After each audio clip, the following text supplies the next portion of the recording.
Why would the Federal Reserve give trillions to the banks, even though the majority of Americans were against bailing them out? And why not help those most in need rather than the perpetrators of the financial collapse? My research led me to believe that the same people who created the Federal Reserve, the Rothschilds, the Rockefellers, and the Morgans, still control it, and they use this scheme to bail themselves out at our expense. Many of the banks created are still the most powerful lobby on Capitol Hill, and they, frankly, own the place. I'm convinced that the near collapse of the economy in 2008 resulted from an orchestrated pump-and-dump scheme designed and executed by the big bankers to consolidate wealth and power. David Icke explains how he sees the Federal Reserve rigging the so-called business cycles. Stage one, it's like throwing a fishing line out.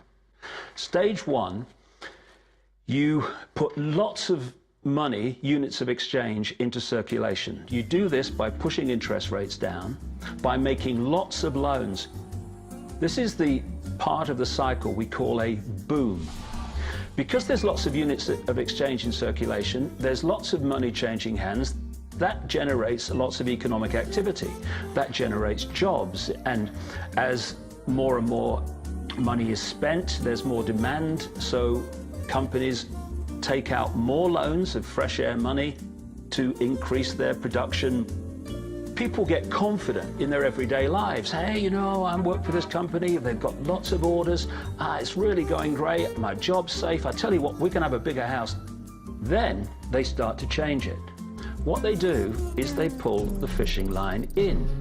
They push interest rates up. Now, fewer people, are taking out loans, and they make the criteria for having a loan from the bank stronger anyway. And also, now, as interest rates have gone up, a larger part of people's income is going to pay back the extra interest and not being circulated in buying things. Suddenly, there's nothing like as much money in circulation, and therefore, fewer things are being bought. Companies start to go down in terms of their profits. They start to shed jobs, and they start to go out of business. People lose their jobs, they can't pay the mortgage anymore of the big house they took out in the good times. Now what the banks are doing is starting to reel the fishing line in, because as they go bankrupt, companies and individuals, the banks get the real wealth, the property, the land, the resources that they had signed to them for lending merely figures on a screen. Now this economic cycle of fishing line out, fishing line back, lots of units in circulation, pull them in, has been going on for centuries. And what it's done, it's stolen and accumulated the real wealth of the world in the hands of the few.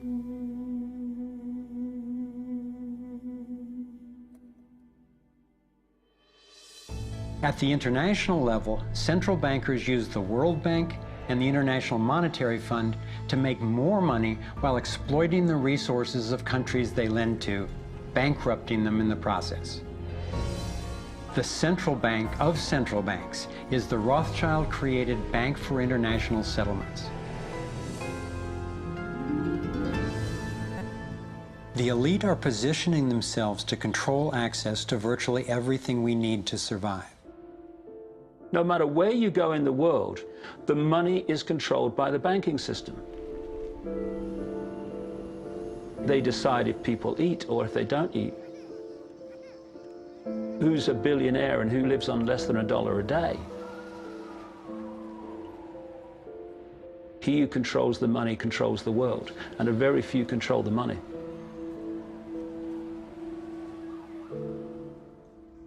At this point, my view of the world had been turned upside down. I was struggling with the realization that the failure and suffering of so many is actually success and fulfillment for a few. The elite central bankers who fooled the world into letting them create money. They already have vast fortunes, so what is their end game? What is their ultimate agenda?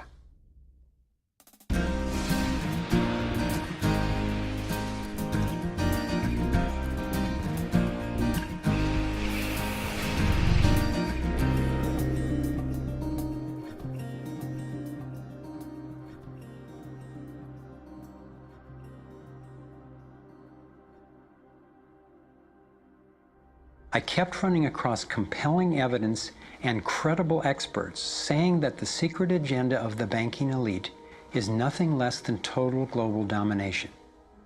At first, I resisted the idea, but I was committed to finding out what was keeping us from thriving, no matter where it might lead. One night I woke up at 3 a.m. with the burning question: if this small group wanted to dominate the entire world, what would they need to control to accomplish it? I jumped out of bed and started making a list. First and foremost, they'd have to control money, and they do. Controlling money allows them to run everything else. They'd need to control energy, and they do. They already control big agriculture and world trade. They're buying up water supplies worldwide. They've got health in their pocket, and they're trying to suppress natural alternatives. Mainly, they'd have to control what information we'd get and how we'd react to it. In America, the internet, our greatest tool for communication and grassroots organizing, is currently not controlled or censored, but its open status is being attacked from all sides. Governments, corporations, and the United Nations are all attempting to take control. For complete domination, dissent has to be controlled. They'd need to take away our rights, spy on ordinary citizens, and track every aspect of our lives. As the day dawned, I knew that a powerful elite had almost everything set up to rule the world. And I had the frightening realization that Big Brother is not just coming, he's here now. We are already in the Matrix, so how do we get out? To envision that, I realized I needed to discover what their ruling structure looks like and how it works. A relatively small group of families, especially the Rothschilds, Rockefellers, Morgans, and Carnegies, along with the Harrimans, the Schiffs, and the Warburgs, have been leading the controlling elite in the West for generations. I'm not implying that every individual in these families is aware of or active in the global domination agenda. However, I'm convinced the heads of these dynasties control the corporate and banking interests that carry out the sinister scheme that is destroying so many lives. Those secretly driving the agenda have been known by many names.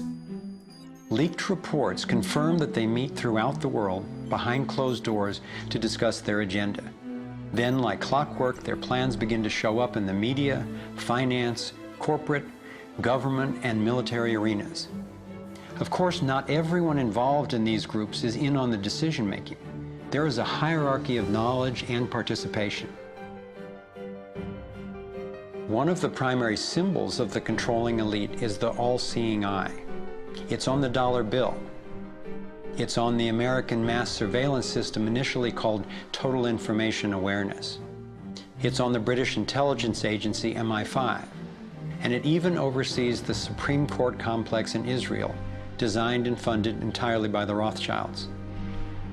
I believe they've taken the majestic image of the Cheops pyramid and its legendary metallic capstone and perverted the meaning to represent those at the top being able to track and control all those under them.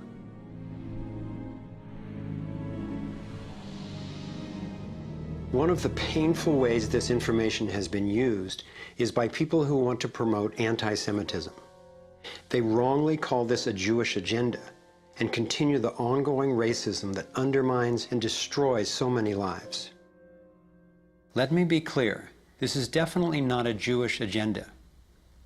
It's been documented that central bankers even funded both sides of World War II, as well as some of the corporations associated with Hitler's atrocities against the Jews. Since these people have more money than their families would need for generations, and since they have the power to create money, I don't believe wealth is their end goal. After you have all the material things that you could possibly want in life, what is left to excite you? And for many people, the answer is power, global power. They became intellectually elite. They began to think that they had a plan that was better than anybody else's plan. They got the idea that freedom is dangerous. If you give people freedom, you know what? They're probably not going to use it wisely like we think they should. We are smarter than they are, and for their own good, we should rule them. As I came to accept the idea of a ruling elite planning for total global domination, I began to hear these same people actually talking more boldly and publicly about it, only they call it the New World Order. When we are successful, and we will be, we have a real chance at this New World Order. It is a new world order with significantly different and radically new challenges. A new world order can be created. It's a great opportunity.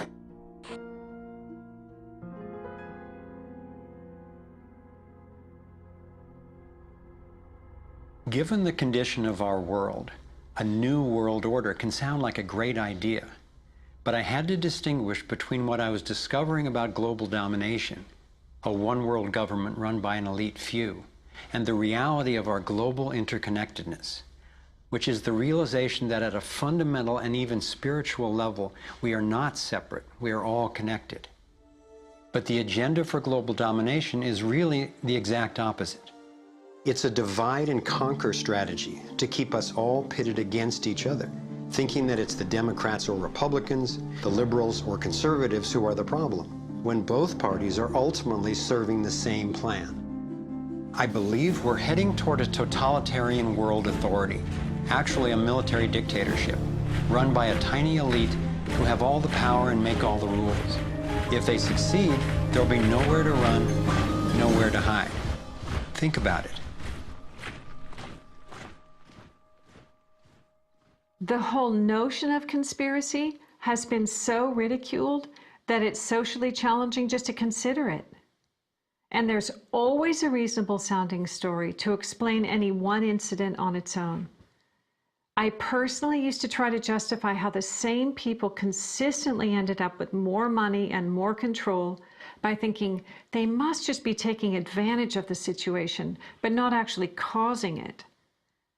But after nearly a decade of putting the issues and the evidence together, I am convinced it is not random, and that a few very powerful banking elite families and their political and corporate partners do have an agenda to dominate and control the rest of us. Once I got the reality and the scope of the agenda, I really had to think, how much do I want to know about this? Do I want to focus on the worst of what human beings are capable of? I decided it is worth knowing who these people are and how their organizations operate, because on the other side of the rage and the sadness are clarity and strength, the power we have to focus our efforts effectively now that we understand what's really going on. The greatest prison that people live in is the fear of what other people think. What happened to me as a result of all the ridicule I went through is that I stepped out of the fear of what other people thought. And it's only when you do it that you realize what a prison you lived in before. And what it gave me was a personal understanding of how easy it is for a few to control the many. All you have to do is dictate the norms in society, what is considered right and wrong, moral and immoral, good and bad, sane and insane, possible and impossible. And you build what I call a hassle-free zone. And if you live your life within that zone of perception, belief, and what you say and think, then people will leave you alone because you're normal. Once you step out of that pen and you start to express your uniqueness, what the Illuminati have created is a whole human population of prison warders who are jumping on those that are stepping out of the norm. And it's interesting, when you get to the edge of that hassle-free zone in what you say and you think, you're not thinking, if I do, what about the head of the World Bank? What's he going to say if I do this? No. We're saying, what will my mother think? What about the guys down the bar and the people at work? What will they say? And what the Illuminati have done by creating the norms, they have created an absolute army of people to impose those norms on each other. Their grand strategy for global dominance is already being implemented. They are carving up the world into superstates that transcend national boundaries so that we are easier for them to manage. They have already established the European Union and the African Union.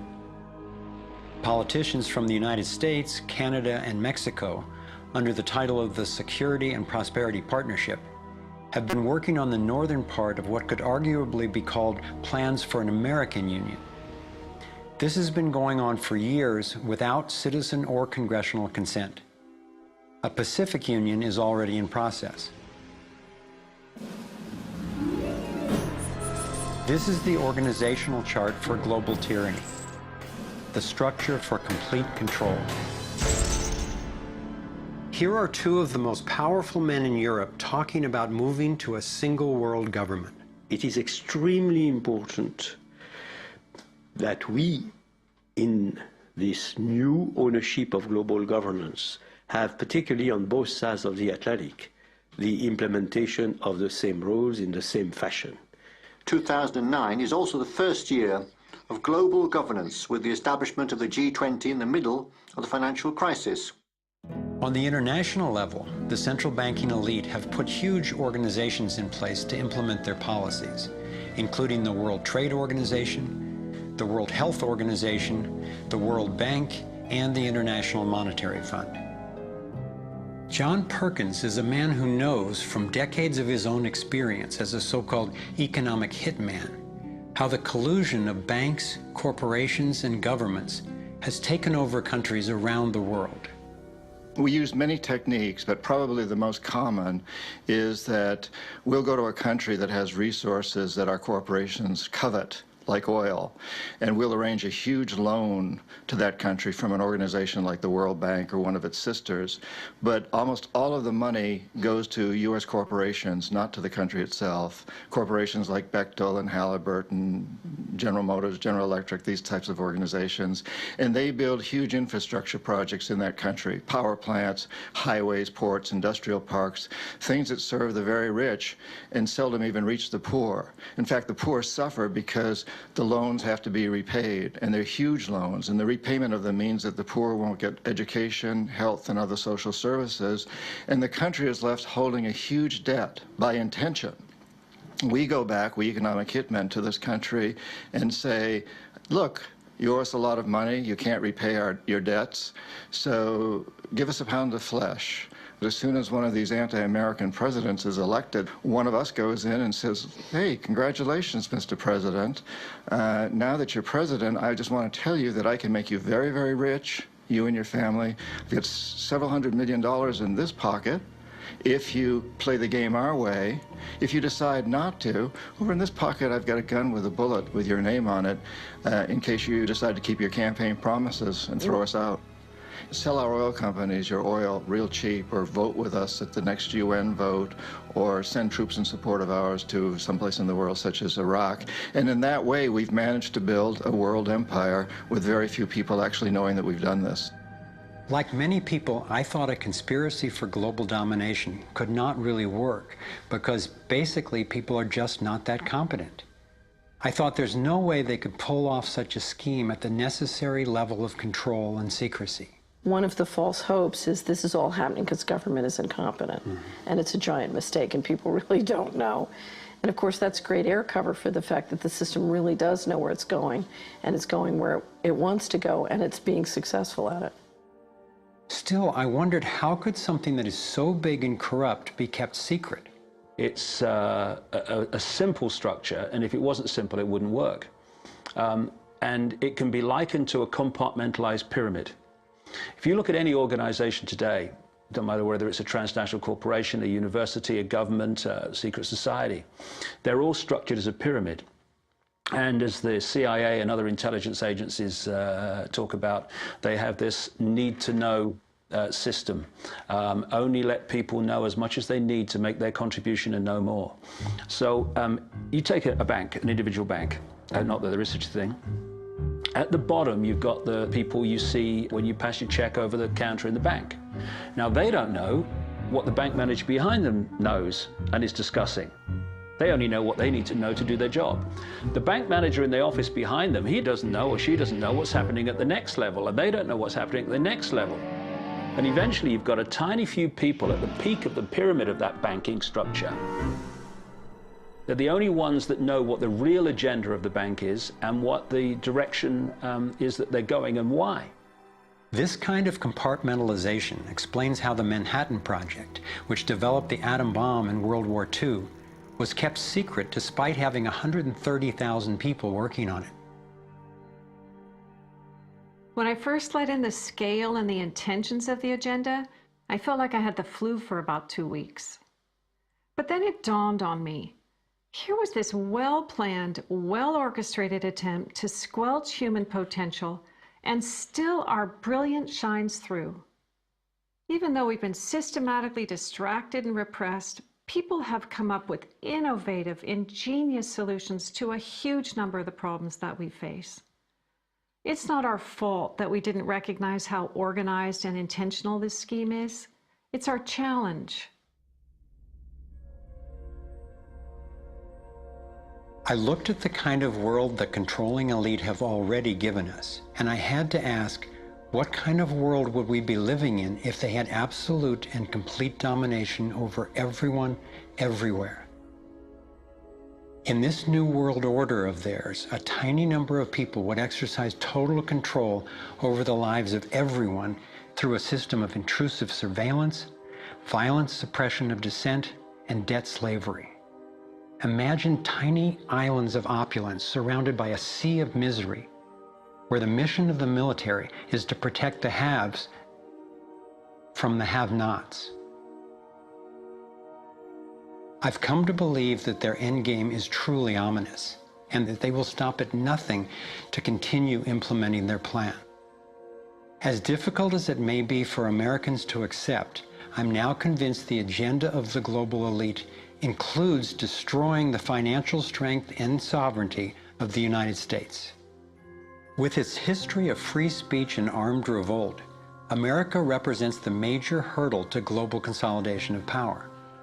If they can succeed in bringing down this country, I believe the international elite intend to transfer the power and productivity of Americans to their one-world dictatorship, gradually taking over our lives in what David Icke calls the totalitarian tiptoe.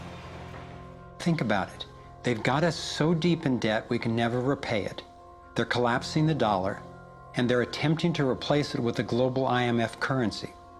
This press for a global cashless electronic currency would enable a central authority to financially disable any individual or group in an instant. Now, for the first time in history, international taxes are being proposed under the pretense of addressing climate change.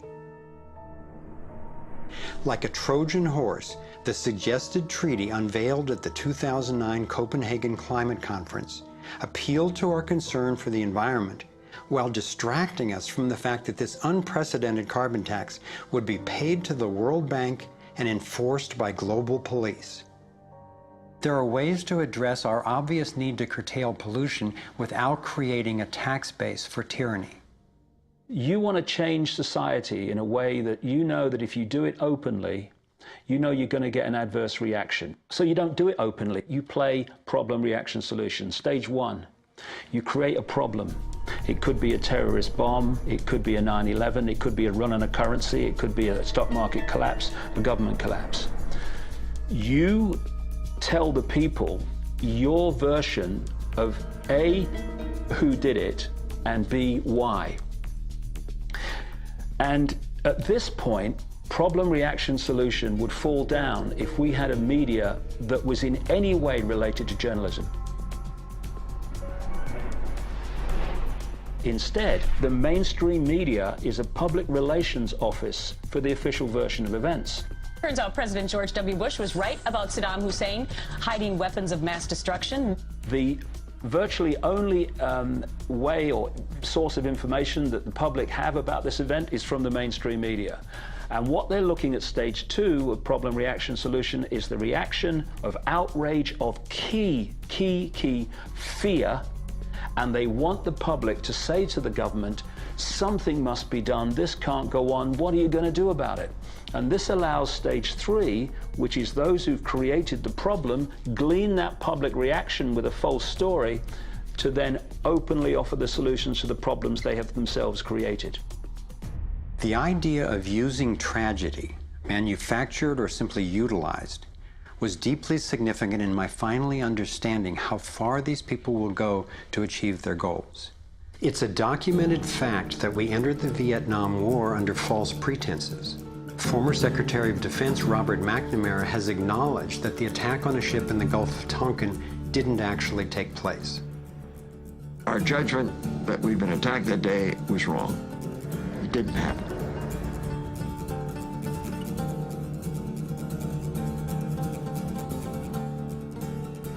More recently, former President Bush used non-existent weapons of mass destruction as a pretext for invading Iraq.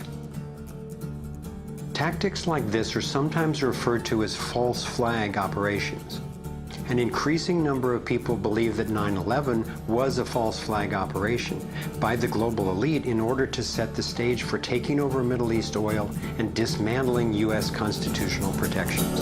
There are lives in the balance. There are people under fire.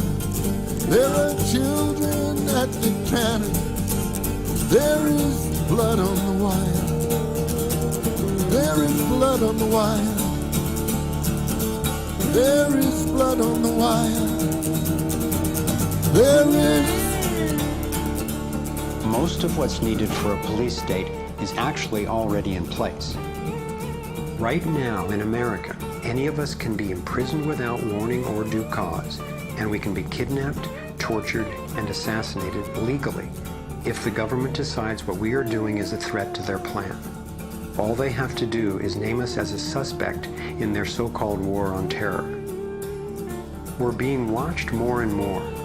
In 2010, there were 30 million surveillance cameras recording us in the US alone. When we demonstrate, we're now relegated to what are euphemistically called free speech zones. Zones for free speech? Every phone call and email we send is collected and archived and can be inspected at any time. Our driver's licenses and passports have computer chips implanted in them to track our every move.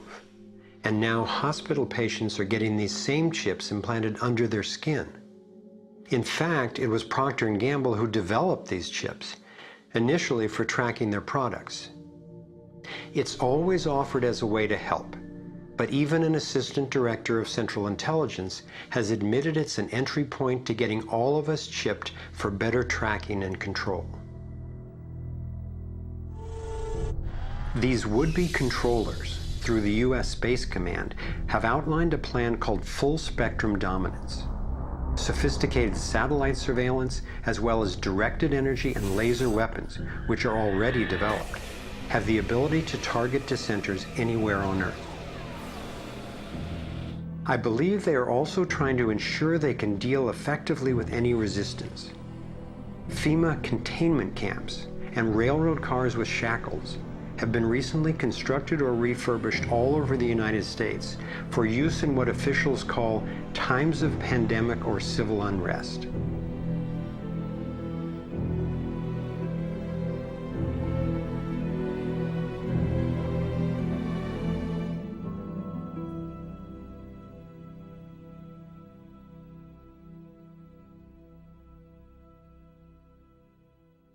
There's one more brutal realization about the global domination agenda that I need to share.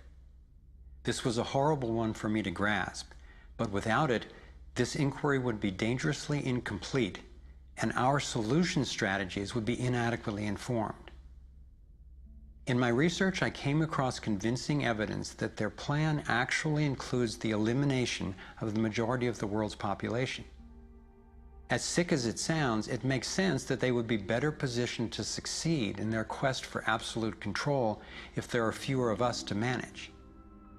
Every time I've thought they wouldn't do that, I discovered I was wrong.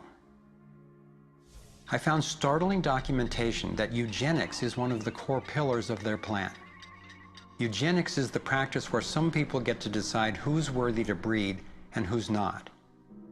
Sterilization is one of the many insidious ways this covert plan is being implemented. In 1904, the Carnegies funded the first eugenics laboratory in Cold Spring Harbor, Long Island. The Rockefellers funded involuntary sterilization of people of color through their eugenics programs and funded the Kaiser Wilhelm Institute in Germany to further the racial supremacy agenda later adopted by Hitler. In 2007, the U.S. Department of Agriculture and Homeland Security funded a proposed project to aerial spray over 7 million people in urban areas of Northern California. After citizens organized against the plan, officials were forced to reveal that the spray included multiple toxins that can cause disease and disrupt the reproductive cycle. Fortunately, civil resistance stopped the project. The U.S. government has been caught over 30 times covertly experimenting with toxic chemicals on its own citizens, from soldiers, prisoners, and Native American reservations to entire towns and counties. Mass covert sterilization of women and girls, usually using secret additives to vaccines, has been exposed in Brazil, Puerto Rico, Nicaragua, Mexico, and the Philippines. These have been under the auspices of such programs as John D. Rockefeller's Population Council, the U.S. Department of Health, Education, and Welfare, where Nelson Rockefeller was undersecretary, and the Rockefeller-founded World Health Organization. Novartis and Syngenta, in cooperation with the U.S. Department of Agriculture and the Department of Defense, have field-tested a spermicidal strain of GMO corn that would render male consumers infertile. This was quietly announced as a contribution to the world overpopulation problem. The list goes on and on. Right now, global human fertility is plunging. I'm convinced that this is no accident. For me, being willing to consider and research a direct depopulation agenda was critical to my getting the whole picture and to generating responses that could be sufficient to the task we face. I know this may sound crazy, but imagine that it's 1932 and we're in Germany. If I told you that in the next decade millions of people would be exterminated, you would say impossible. No one would do such a thing.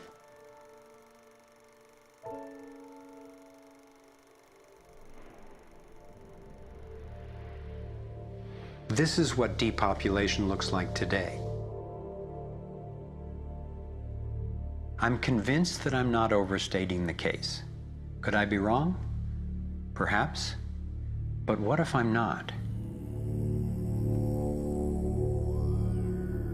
We are at a critical fork in the road in human evolution.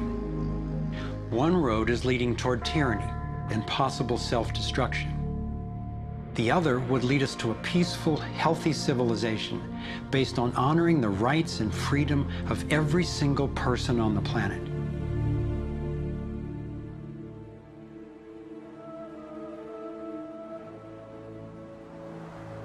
To set off in this new direction, it's up to you and me to clear that road. The time has come to say, enough. There is another way. I believe that together we have the knowledge, the resources, and the solutions to meet that challenge.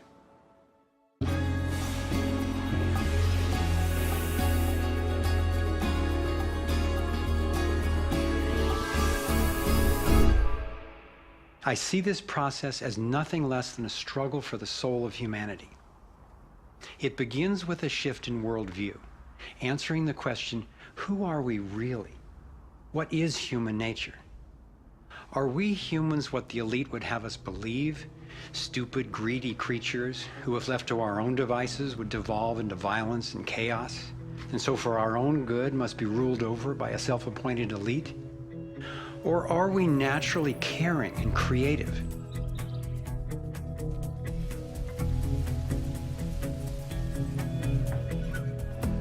I believe when people are healthy and have what we need to survive, we can create a world based on integrity, freedom, and compassion. A world where everyone can thrive. Which of these two views will shape our future? That's our choice now. The agenda of the ruling elite is the product of a destructive worldview, based on their beliefs that there's not enough to go around, that some people are more deserving than others, and that their own safety depends on maintaining absolute control over the rest of us. In short, their worldview is based on scarcity and fear. But as powerful as they are, the architects of the New World Order cannot create their dreadful vision without our collusion. To stop them, to render their agenda obsolete, we have to wake up. We have to take action. This is like the last effort of a particular phase of civilization. It's its last gasp, really, and I often use the metaphor of the caterpillar becoming the butterfly, because a caterpillar crunches its way through the ecosystem. It's very destructive. It eats 300 times its weight in a day until it's so bloated that it hangs itself up and goes to sleep, and its skin turns into a hardened chrysalis. And then in its body, you get these imaginal cells. Biologists actually call them that, forming within the caterpillar's body. The caterpillar's body then actually becomes a nutritive soup for those cells. But what's important about that metaphor is that the old and the new coexist for a while. And it's the job of the caterpillar to preserve its life. It's a desperate government that we have now trying to control oil in the Middle East and wanting now to promote nuclear energy and all these things that they know better, but they have to play out the role of protecting themselves. It's their job. And if you love butterflies, you don't go around stepping on caterpillars. So we can't hate them. It doesn't do any good. But if you want alternative energy, you don't ask an oil economy administration to produce it for you. We have to produce it. We imaginal cells have to show that it's cheaper, more efficient, and more effective. Our job is to build a new world. If we had the vision and a worldview that says our crisis is a birth and everybody's needed and everybody will have more of what they truly want, you could turn this desperate world into a renaissance of human creativity and love. It may seem that the controlling elite has all the cards, but we have many advantages of our own. First, let's talk numbers. Very few people are consciously perpetrating the domination agenda. Most of those helping to implement the plan don't understand the full picture of what they're a part of. By my calculations, we outnumber the actual architects of the plan by more than 1,000,000 to 1 in the US alone. Entrepreneur and environmentalist Paul Hawken estimates that there are now well over 1 million organizations in the world that work towards social and environmental justice, comprising the largest social movement in the history of humankind. This movement, when connected electronically, could become a network of networks that will be the most powerful activist force for change ever. If you look at the people who are involved with restoring this earth and stopping the damage and resisting the depredation and nurturing change and reimagining what it means to be a human being, and you're not optimistic, then you might want to get your heart checked, because there is an extraordinary, beautiful, gorgeous, fierce group of people in this world who are taking this on. The second important advantage for us is that all the power centers that the elite control require our participation. If enough of us withdraw our support, their plan can't work. This is true of the central banks, the military, the corporate media, the government, and more. And following the models of Mahatma Gandhi and Martin Luther King Jr., we have the power of nonviolent non-participation. It takes tremendous energy, resources, and deception to try to dominate the lives of others. In moving toward freedom, on the other hand, we have on our side the evolutionary life force and what Gandhi called satyagraha, the simple power of truth. In India, we have thousands of villages which are now freedom zones. So we will not accept patenting. We will not cooperate with it, just like Gandhi did not cooperate with salt laws. We will not allow chemicals and genetically engineered crops to enter our ecosystems because they threaten this biodiversity. And this freedom movement, which is a freedom movement for all species, not just for individual humans, is something that's growing so fast and is reflected in the movement for GMO-free zones in Europe. I turn my back and there's another 1,000 GMO-free zones. 90% of Italy, 90% of Austria. The freedom zones around the seed, around food, are creating massive shifts. In Bolivia, a grassroots movement took to the streets, relentlessly banging pots and pans, and eventually stopped the foreign corporate takeover of their water resources. Though very little is shown by the corporate media, there are countless success stories going on every day all over the world.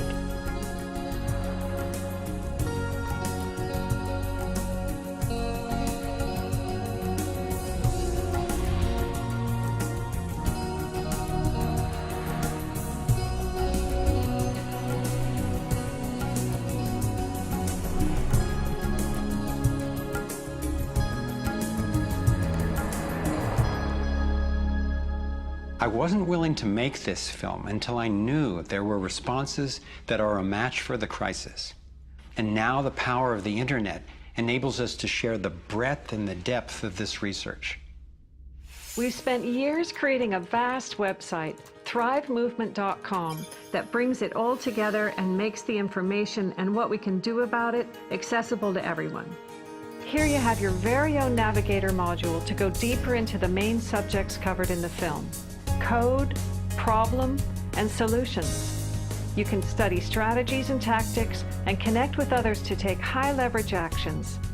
Every fact stated in this film has been independently verified, and the reference is on our website. This sector navigator facilitates whole systems thinking that recognizes that actions in one area impact all the others. The center of the sector navigator is worldview, because it determines how we experience everything that happens within and around us. In every sector, you'll find critical issues, resources, group strategies, and individual actions to peacefully and productively affect real change. Our resource tree will link you to the people, organizations, and media that we most recommend to help you get more fully educated and engaged. I was encouraged to find that there are a minimum number of actions which, working together, can tip the scales. It's not endless. Once we see the big picture, we'll look at what each of us can do to help accomplish it. Let's take a look at the strategic antidotes to their economic domination. We need to stop any more bailouts of banks or corporations, dismantle the Federal Reserve, withdraw taxpayer support from central banking agencies such as the IMF and World Bank, allow development of alternative currencies and independent banks, and refuse international taxes. My main emphasis is on solutions in the U.S. because that's what I know best. But just as the predicament is global, so are the principles on which the solution strategies are based. Here are some tactical actions that we can take as individuals that don't take much time or money to make a real difference right now. Get informed, speak up, and connect with others. Bank locally. When we move our money out of the big centralized banks and into locally owned banks and credit unions, we defund the problem and fund the solution all in one move. Buy and invest responsibly. Every dollar you spend sends a message. Join the movement to audit and end the Federal Reserve. It's robbing us. Join a coalition to keep the internet fair and open. Don't let anybody take control over it. Support independent media. Get your information from diverse sources and think about who's funding the news you get. Support organic, non-GMO farming. Join movements to bring about honest elections, including traceable paper ballots and campaign finance reform. Congress can only be accountable to us when corporations stop funding them. Advocate for renewable and new energy technology. Bring the conversation about free energy out into the open. It will transform the power dynamic on this planet faster than anything in recorded history. Sign up for critical mass actions. It's a strategy to leverage our power by waiting until a huge number of us agree to participate before taking an action. Imagine 1 million of us acting in unison. Then again, imagine even more.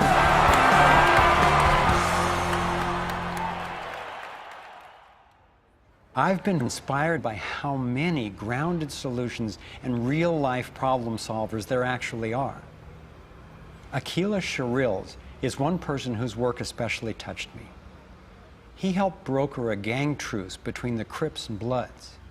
One of the things that we discovered in the process of waging peace in the neighborhood was that conflict is healthy. You know, it's unresolved conflict that actually leads to violence. When we first launched the peace treaty, we had a lot of success in our first year. Gang homicides dropped 44% in the neighborhood based upon our actions. Akila describes what happened when two rival gang leaders finally met after the truce. The brother came up to him and told him, man, look, I know you got some hard feelings for me. You know, maybe I got some hard feelings for you. He said, but because of this truce, man, he said, I'm willing to put all of that to the side. And he stuck out his hand. He hugged him and he said he closed his eyes because he was preparing for a sharp, a knife to enter his back. He was waiting for for a bullet, to be shot into his stomach. But he said after a few moments, he held that embrace. He realized that, that it was genuine.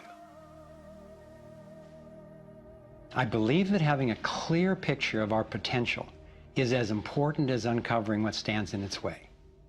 So I want to take you to a possible world of the future. It's a world the elite would have you believe is an impossible pipe dream, but I'm convinced it's a world that is utterly within our grasp. We can create a world where people can thrive, where we can feel safe and secure. The air, water, and food are clean. A world where communities are capable of producing their own energy and food, and trade is open and fair. Rather than focusing on punishment, instead justice restores lives and losses. Insurance pays doctors to keep people healthy. Education is voluntary, serving the needs of individuals instead of corporations. We get honest feedback from independent media. There are no subsidies and no bailouts. Imagine that with an honest money system, little or no taxes, and low electric and fuel bills, you would have the money to pay off your home and car and be free to save and invest. You would enjoy more wealth, freedom, and security, all while working the same or probably less. Let's say I started a mutual fund for my neighborhood, and all the neighbors had stock, okay? And so they healed the environment and their stock went up in value. So instead of getting drained financially, they're making money. They're making money from things that make their kids safer and prevent the planet from dying. So you kind of have your cake and eat it too. Instead of working all week to make money and then coming home and trying to save the planet on the weekends, you can spend Monday through Friday making money saving the planet and then, go to the beach. This vision of a thriving world is based on what could be called the liberty perspective. There is a simple principle that underlies this approach: non-violation. Nobody gets to violate you or your property, and you don't get to violate anyone else, except in genuine self-defense. This is the one rule I've found that every single person agrees with, at least for themselves.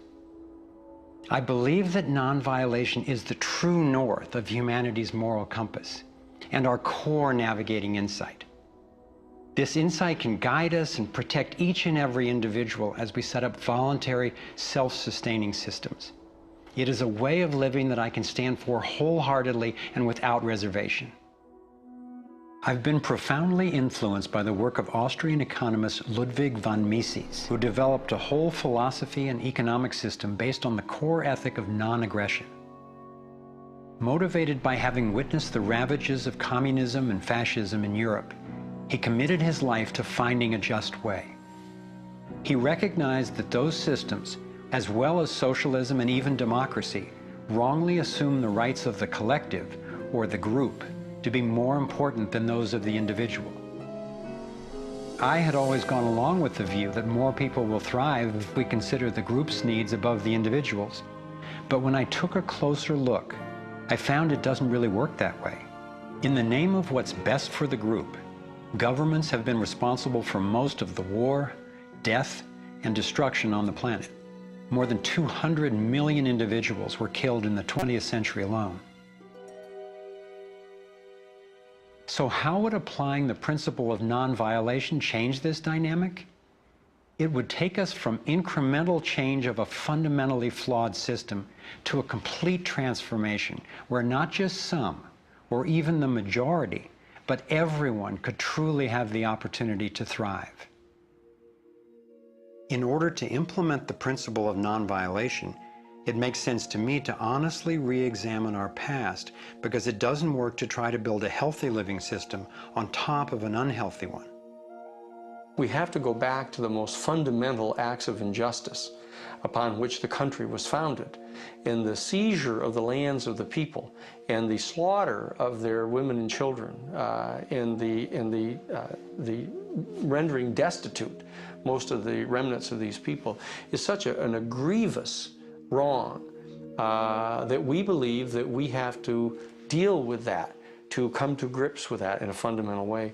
Understanding that they're not wrongs that were done and completed 150 years ago. They're wrongs that are continued every single day. So you have, through the history of North America and the United States, over 500 treaties signed with indigenous nations where every single one of them now has been violated.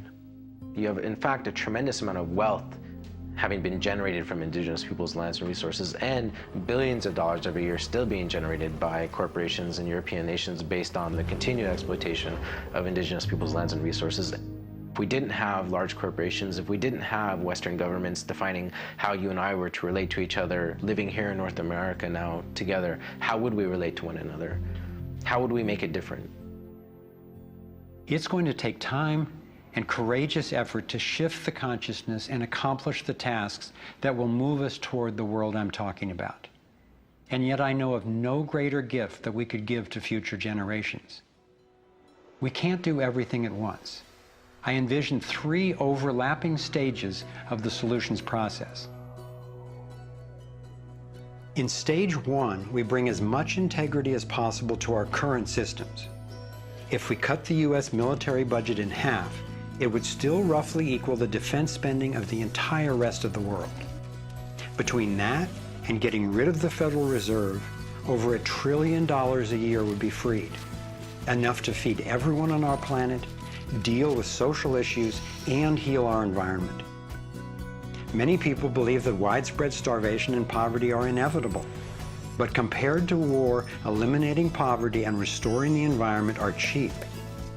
According to Lester Brown's Earth Policy Institute, it would take under $200 billion a year to restore the Earth's environment and meet global social goals. But this stage isn't the end goal of the liberty perspective. While stage 1 has a lot of the compassion typically associated with a liberal Democrat agenda, stage 2 reflects much of the wisdom of the traditional conservative worldview. In stage 2, we shrink government's role to protecting individual liberty and stewarding things we share in common, like ecosystems and the airwaves we use to communicate. As the system gains integrity and we move to sound currency, people will have enough money to have more control over everything that affects them.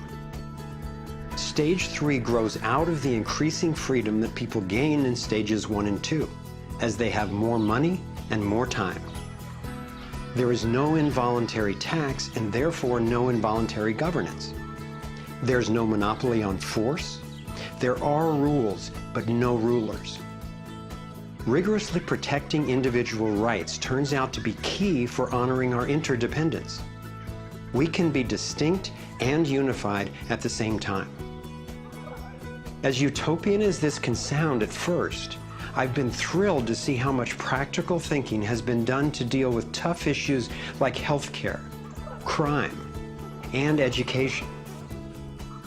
These three stages validate the best of both the liberal and conservative perspectives that have divided us for so long, and then reconcile them at a new level, around non-violation, a core ethic we all share.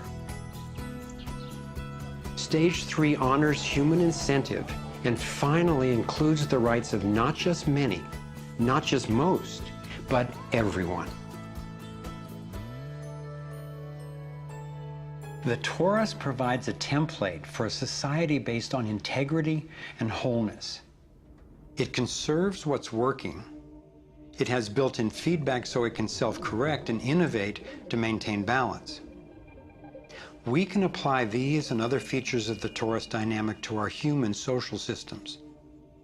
I truly believe that aligning consciously with the fundamental life energy pattern at every level, physical, emotional, mental, interpersonal, and environmental, is ultimately the art, the science, and the celebration of love. And that's what we're here to learn. The fundamental insight of our interconnectedness changed the way I approach everything. In my own life, I found a practical expression of this philosophy in the modern, nonviolent martial art of Aikido.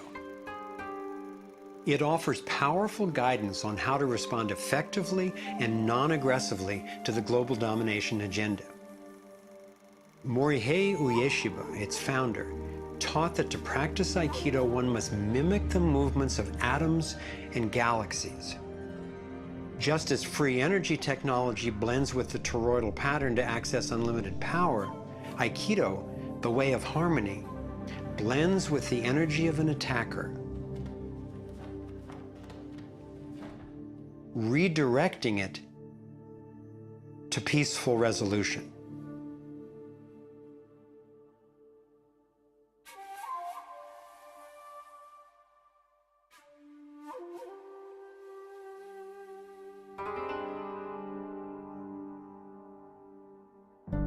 Gandhi and King applied these principles of non-aggressive power at the economic and social levels. If we respond with violence to the domination agenda, other than in self-defense, it would only continue the old us versus them paradigm and provide an excuse for even more police state measures. I believe that it's essential, both morally and strategically, that we take the path of non-aggression. There is another aspect of the torus that has profound implications for how we can respond to the challenges before us. It is the absolute stillness, the 0 point, that lies at the center of each toroidal system. I believe that you and I, as well as every other being, are torus energy fields, centered by stillness and each connected to one another and to the boundless consciousness of a living universe. As much as I benefit from the experience of others, as highlighted here with the Navigating Insights, and as valuable as daily feedback is about what's really going on in the world, as we see with the vitals, I've come to recognize that our primary compass is our own inner guidance. As we learn to quiet the noise and amplify the inner signal, we can better hear the voice that naturally knows and offers wise direction. We have an entire inner life, a vibrant and lively inner life that is truly the navigator of the path that we take on the outside. If your inner life is the driver of how you show up in the world, it makes sense that if you want to have anything to do with where you're going, that you have to be in relationship to that inner life. You have to be in relationship to the driver. As we develop increased relationship to who's in the driver's seat, what happens is there is a synergy. It's a symbiotic relationship that our inner lives are actually able to be more in tandem with where we're choosing to go, and we're able to get there. We're not nearly as insignificant in our impact as we think we are. In order to heal the world, we have to start telling a different story to ourselves. We have to start engaging in a different story with others. It's our collective story that manifests as the world. Humanity is now in a very interesting evolutionary phase in which we move from hostile, aggressive competition, which is the nature of young species, into a more mature mode of cooperation, collaboration. There's no question in this country that money, that capital is being increasingly concentrated in the hands of a few. And those who are so powerful are concentrating it further. But there is a force that's more powerful, and that's the power of the people. When we look at the crises now, it is so easy to fall out of love with life. It is so easy to get pessimistic and desperate. But from my perspective, the crisis has matured to the point of being on the threshold of mass awakening, and that feeling inside me gives me the vitality to know that no matter how small what I'm doing looks to me in the face of these huge problems, that the impulse of evolution is not small. And when it's in everybody who's waking up, it's huge. And as more and more of us are waking up, linking up, and daring to speak up, the scheme for global domination is being exposed. And we're discovering solutions that can create the world we yearn for and deserve. Again and again throughout history, when people have recognized tyranny rearing its cruel head, they've come together and stood up for liberty. I am confident humankind will look back on this period and be proud that when we saw, we acted. Thank you for coming on this journey with us. I'm convinced we have what it takes to thrive. Let's make it happen.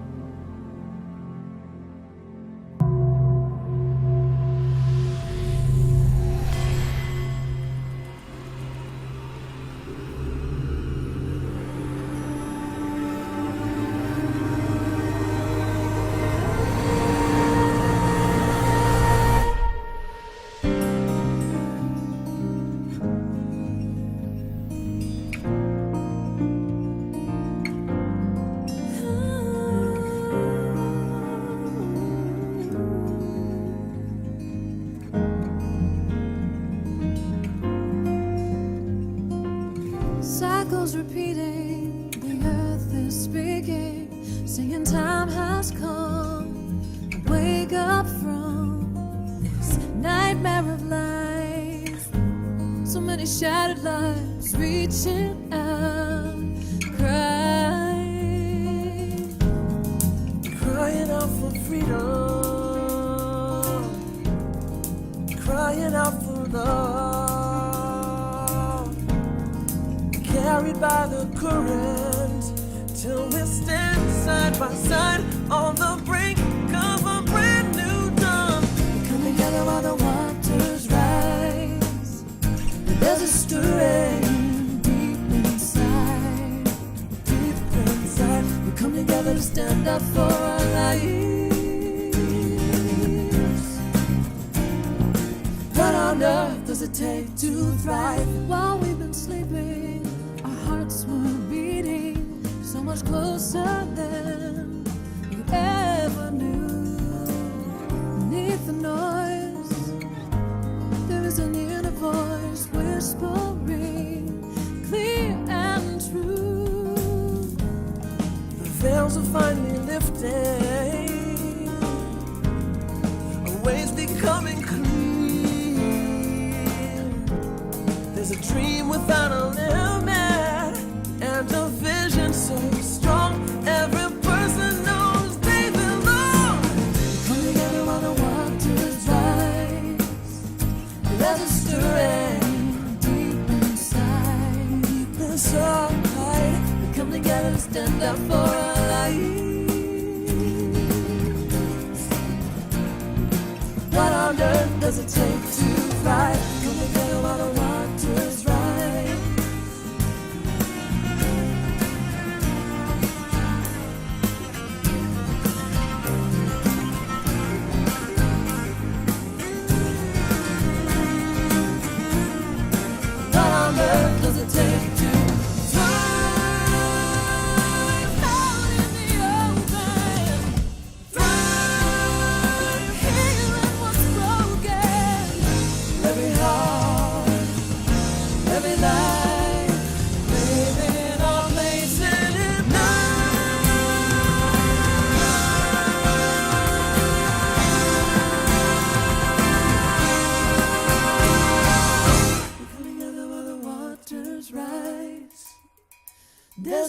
stirring deep inside. Deep inside, come together to stand up for our lives. We all have what it takes to thrive. We come together while the waters rise. There's a stirring deep inside. Deep inside, we come together to stand up for our lives. We all have what it takes to thrive. Come together while the waters rise. There's a stirring deep inside. Deep inside, we come together to stand up for our lives. We all have what it takes to thrive. Come together while the waters rise. There's a stirring deep inside. Deep inside, come together to stand up for our lives. We all have what it takes to thrive. We all have what it takes to thrive. We all have what it takes to thrive.